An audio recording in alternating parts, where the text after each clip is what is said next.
Alright, so this is our part 2 discussion for cellular respiration, and I think this is the last topic for the fourth quarter.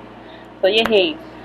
So this will cover two topics, the anaerobic respiration and the comparison of aerobic respiration and anaerobic respiration. Okay, before we start, let's review first essential topics that we already discussed. So when we say cellular respiration, this is a catabolic reaction. So we are breaking down larger molecule into smaller molecules. Also, discussed natin last time that cellular respiration is also a redox reaction. So, sa redox reaction, when you are breaking down large molecule to smaller molecules, or a molecule with high potential energy to molecule with lower potential energy, nagre-release ka rin ng energy. Kasi nga, hindi naman nawawala ng energy. So, naku-convert lang siya into other form. So, nag-release tayo ng energy pag meron tayong tinatawag na catabolic reaction. Also, ang energy na na-release from glucose, kung mapapansin nyo, dahan-dahan siya. So, remember sa glycolysis, 4 times nag-release ng ATP, pero meron tayong ginamit ng dalawa, kaya dalawa lang pinakount natin. Pero, hindi sabay-sabay na-release yung 4 na ATP at one reaction. So, stepwise manner siya. Ganun din doon sa ating citric acid cycle. So, dahan-dahan siyang na-release. Bakit mahalaga na dahan-dahan na-release? So, I have here an illustration to show you bakit stepwise. So, for example, this is an illustration of yung tinatawag natin uncontrolled reaction. So, an uncontrolled reaction, at the same time, na-release natin ng energy. Okay? Pero yung ating sa cellular respiration, stepwise siya. So, ang nangyayari dito, yung electron ay dahan-dahan siyang bumababa doon sa electron transport chain. Ang nag-pull sa electron transport chain na ito is oxygen. Kasi nung oxygen ng ating final electron acceptor. So, dahan-dahan pinapasa yung mga electron. Thus, producing ATP one at a time. Now, parang for example, sa fuel ng sasakyan. Yung fuel ng sasakyan nyo, merong malaking potential energy to produce energy para ma-power ang inyong mga kotse. Pag i-release ng fuel, lahat ng kanyang potential energy at one time, no? So, pwede sumabog yung ating kotse. Or kung makaka-develop man tayo ng machine na hindi sasabog, hindi malayo na mararating nyo. Kasi one time lang siya na release. Okay, unlike kung dahan-dahan na-release yung energy, malayo mararating natin. Ganon din sa katawan natin. So, dahan-dahan dapat na-release ng energy para tumagal yung effect ng energy sa ating system. Right? I hope na-gets yun. Okay, so na-discuss natin, ang energy is released in stepwise manner at bakit mahalaga na it is being released in stepwise manner. Now, dalawang klase ang release ng energy. So, ang energy natin ay napoproduce or nakakapture in the form of adenosine triphosphate or ATP. So, dalawang process siya napoproduce, yung tinatawag nating substrate level phosphorylation. Pag sinabi nating substrate phosphorylation, this is the direct phosphorylation of ADP or adenosine diphosphate with the phosphate group habang nagkakatabolize tayo. Habang nire-reduce natin yung ating big molecule to smaller molecules. So, during doon sa process na yun, nangyayari ng substrate level phosphorylation. Pag oxidative phosphorylation naman, yung byproduct ng ating substrate level phosphorylation na NADH tsaka FADH2 na nagka-capture ng excess electron, ginagamit natin siya sa electron transport chain or sa isang klase ng process para mag-produce ng ATP. Okay? So, yan. So, ngayon, now, ang pag-usapan natin ngayon is anaerobic respiration with also discussion with fermentation. Okay, most cellular respiration requires oxygen. So, na kanina sinabi ko sa inyo, dun sa stepwise capture of energy sa electron transport chain, oxygen ang nagdadrive ng electron transfer kasi siya ng final electron acceptor natin. So, siya yung nagpupull ng energy papunta dun sa kanya. Okay, pero kaya pag walang oxygen, hindi mag-ooperate ang electron transfer chain natin. However, merong mga processes na kailangan walang oxygen. Katulad ng mga organism, nabubuhay sa lugar na walang oxygen. And also, mayroong mga processes na nauubusan ng oxygen.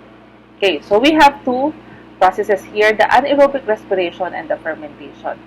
When we say anaerobic respiration, this respiration uses an final electron acceptor other than oxygen. For example, sulfate. So, meron pa rin siyang electron transport chain, pero hindi na si oxygen ang final electron acceptor natin. So, pinapalitan natin ng ibang molecule. Fermentation naman, ang fermentation is a substrate level phosphorylation. So, ibig sabihin, hindi siya magpuproceed sa electron transport chain. So, puro substrate level phosphorylation lang ang gagamitin niya para mag-generate ng ATP. Okay? Alright. Punta tayo sa anaerobic respiration. So, example ng nagpo-perform ng anaerobic respiration, yung mga marine bacteria na sulfate reducing. So, ibig sabihin, ang nire-reduce nila instead of oxygen is sulfate ions.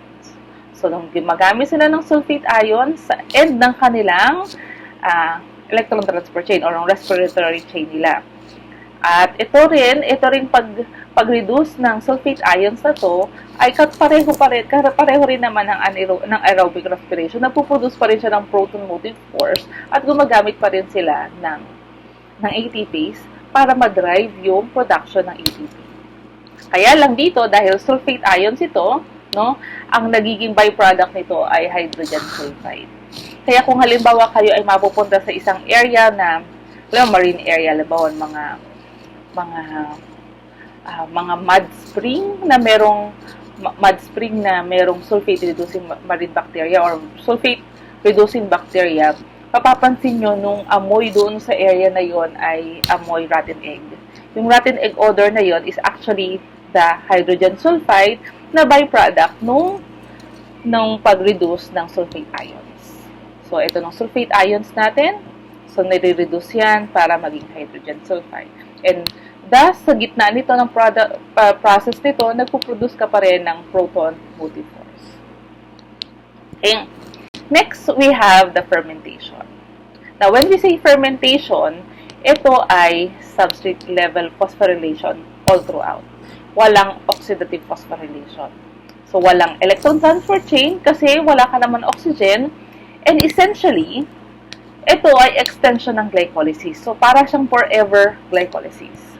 Kaya lang, para ma-extend ang glycolysis, dapat meron kang sufficient supply of NAD+, para magpo-produce ka ng NADH.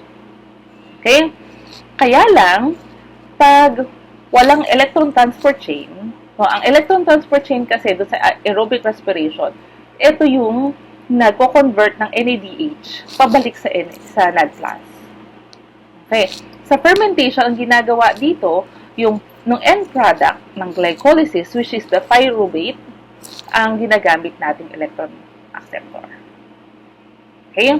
Meron tayong dalawang types of common types of fermentation. We have the alcohol fermentation and lactic acid fermentation to illustrate sa inyo kung paano nangyayari na yung end product ang nagiging electron acceptor. Okay, punta tayo sa alcohol fermentation. In alcohol fermentation, nung pyruvate natin, remember, ang glycolysis, hindi niya kailangan ng oxygen. So, diretso lang siya. Ang product pa rin na glycolysis is 2-pyruvate.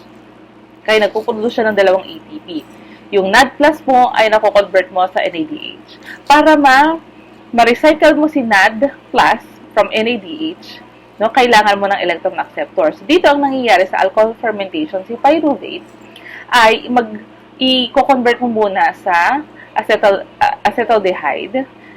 So, pag na-convert mo siya sa acetaldehyde, nag-release ka din ng carbon dioxide, which is a gas. Etong acetaldehyde natin ang nagiging final electron acceptor. Pag ito ang nag-accept ng electron, it will become ethanol. Kaya siya tinatawag na alcohol fermentation. Ginagamit ito sa brewing, no? Paggawa ng wine, paggawa ng beer. Kaya nakikita nyo, merong production of gas. Also in baking, ginagamit ito kaya umaalsa yung tinapay kasi meron kang gas na napoproduce sa alcohol fermentation. Ang main purpose ito, remember ha, is to recycle the NADH para maging NAD+ siya. Para magamit ulit siya sa glycolysis para mag-produce ka pa rin ng ATP. Okay? Next, sa lactic acid fermentation naman, so lactic acid fermentation, directly si pyruvate ang mag-a-accept ng electron. Hindi ka nag-release ng carbon dioxide, so walang gas release, no? Pero nag-release ka naman ng acid na tinatawag nating lactate. Okay? So, maraming mga organisms na gumagawa nito. For example, yung mga fungi and bacteria na ginagamit sa cheese, kaya siya maasim-asim, and also yogurt, kaya ka nagpo-produce ng lactic acid. Medyo maasim-asim ang lasa ng yogurt, remember, tsaka ng cheese, kasi lactate ang kanyang end product. Also, in the human muscle, ito yung ito nung nangyayari pag na-deplete tayo ng oxygen. Instead of magdidiretso siya didiretso si pyruvate papunta sa citric acid cycle. Si pyruvate ang nagiging final electron acceptor. Kaya nag-accumulate ng lactic acid sa muscle. Pag nag-accumulate ng lactic acid sa muscle, nangyayari, nagkakaroon ng strain, nagiging stiff yung muscle, kaya nagka-cramps yung ating mga muscle. Ang nangyayari dito, kailangan mo lang siyang antayin na bumalik sa liver para ma-convert ulit siya sa glucose and then pyruvate. Okay? Now, to compare fermentation with anaerobic respiration and aerobic respiration, ano yung common sa kanilang lahat at ano nung pagkakaiba nilang tatlo? Okay, to compare fermentation with anaerobic and aerobic respiration, common sa kanilang lahat ng glycolysis. Actually, sinasabi nga nila na sa evolution, yung glycolysis is an efficient process. So, nung glycolysis ay nabuo during the time na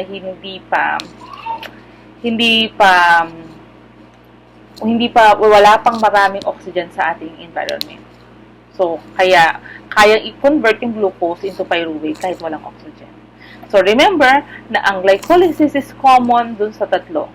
So, pare-pareho yan na ang net ATP niyan is 2 ATP per 1 molecule of glucose. Okay, so in all three, yung NAD din is the oxidizing agent that accept electron during the glycolysis. So yung NAD plus natin ay nako-convert to NADH sa glycolysis. Dun sa difference naman nila, sa fermentation, yung ating end product, it could be pyruvate or i-convert mo na si pyruvate sa acetaldehyde, siya ang magiging final electron acceptor natin. Pero, sa ating aerobic respiration natin, meron tayong final electron acceptor sa electron transport chain, which is oxygen. Pag anaerobic naman, meron pa rin silang electron transport chain, pero other molecules naman ang ginagamit nilang final electron acceptor. Okay? So again, sa oxidation of NADH, sa fermentation, ang nag-oxidize kay NADH ay yung si pyruvate or yung end product mismo ng glycolysis. Pag sa aerobic respiration, ang nag-oxidize kay NADH ay yung electron transport chain na ang final electron acceptor is oxygen. Pag anaerobic respiration naman, it is also electron transport chain, pero ang final electron acceptor ay hindi oxygen. Okay, other than oxygen. Now, for cellular respiration, no, pwede yan, approximately 32 ATP ang napoproduce in 1 molecule of glucose. It could be, pwede yung anaerobic or pwede yung aerobic respiration. Okay? Pero sa fermentation, 1 molecule of glucose will only yield to 2 molecules of ATP. Ganun siya, kalaki yung difference nila. Again, approximate lang yung ating cellular respiration na 32 ATP kasi iba-iba naman yan, depende sa process. Okay, actually, depende rin sa buko. Now, ano nung connection nitong aerobic respiration, fermentation, and anaerobic respiration sa mga organism? So, madaling itong ma-observe sa mga bacteria or sa mga prokaryotes. Merong mga organisms, sa mga prokaryotes, na tinatawag nating obligate aerobes. So, ibig sabihin, ang kanilang cellular respiration nagre-require ng oxygen. They cannot do anything else. Yun lang. So, pag walang oxygen, they will die. Pag obligate anaerobes naman, they can carry out fermentation or anaerobic respiration kahit walang oxygen. So, pwede silang magamit ng ibang electron acceptor. Okay? So, obligate anaerobe, kaya sila obligate anaerobe, poison naman sa kanilang oxygen kasi yung oxidation naman or yung reduction ng oxygen, no, ay nagpo-produce din siya ng byproduct. For example, ay hydrogen peroxide na pwedeng maging fatal naman sa organism. For facultative anaerobic organism, okay, facultative, ibig sabihin, ganito ang growth niyan. Marami siyang, kaya niya mabuhay, masaya sila pag may oxygen, pero pwede rin silang mabuhay ng walang oxygen. So, paano ito? They have both the capability to perform yung ating cellular respiration, na oxygen ang final electron acceptor, pero pag walang oxygen, they can do the fermentation. Kaya nabubuhay pa rin sila. Okay? Okay, nung glycolysis and the citric acid cycle can connect to many other pathways. So, pwede silang nag-intersect ng catabolic and anabolic pathways natin. Okay? So, paano yon? So, yung proteins, carbohydrates, and fats, hindi lang sugar. So, you have to remember na hindi lang sugar ang pumapasok doon sa glycolysis. Okay? Pwede rin pumasok ang hindi lang carbohydrates ang pwede natin gamitin as energy. Pwede rin tayong gumamit ng protein as energy and fat as energy. Sa protein, para magamit natin tong energy, kailangan muna siyang ma-digest into amino acid. Ang fats naman, kailangan siyang ma-digest into two parts, the glycerol part and the fatty acid part. Now, yung sa glycerol, no, yung glycerol part ng fats, ito ay ginagamit sa glycolysis. Pag pumapasok yan sa glycolysis, nagiging glyceraldehyde 3-phosphate yan. Yung fatty acid naman can be used in generating acetyl-CoA. Itong acetyl-CoA, alam natin, ito nung pumapasok sa citric acid cycle. Sa proteins naman, yung amino group, depende kung anong klaseng amino acid yan.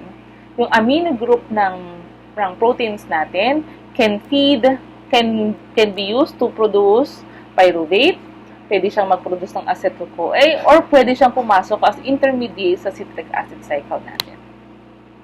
Now, kung mapapansin nyo, sa fats, no, dalawang component niya ang pumapasok doon sa ating cellular respiration. We have the glycerol part and the fatty acid part. Kaya nga nung oxidation ng fats ay nagpuproduce siya ng twice as much ATP than a gram of carbohydrate. Okay? So, nung molecule ng fats ay 2 beses siya na-oxidize. Kasi both parts niya ay ginagamit. Dito sa proteins naman, yung amino groups lang ginagamit natin. Okay? And then, alam naman natin na after the citric acid cycle, after this process, glycolysis, citric acid cycle, we will go to oxidative phosphorylation, which generates more ATP. Now, ano nung connection ng catabolic process sa anabolic process? So, di ba, nung carbohydrates, fats, and protein, pwede natin siyang gamitin to produce energy. Also, yung intermediates ng glycolysis, ng citric acid cycle, ay pwede rin natin gamitin para mag-create ng mga substances. For example, yung glucose, no, can be converted into glycogen na in-store natin sa liver. And then, yung ating pyruvate, no? Nung pyruvate, pwede rin niya i-convert to pabalik sa glucose para maging glycogen. Or, pwede tayong mag-create ng phospholipid and fats by using the acetyl-CoA. And the citric acid cycle, so yung intermediate nito can be converted back para mag-produce ka ng amino group ng mga amino acid natin. Kaya ginagamit siya sa amino acid synthesis. And some organism, nag-undergo sila ng urea cycle. So, ganun din, pwede rin niyang bumalik sa amino acid. Okay? So paano naman nakokontrol ang cellular respiration? Meron din tayong feedback mechanism dito.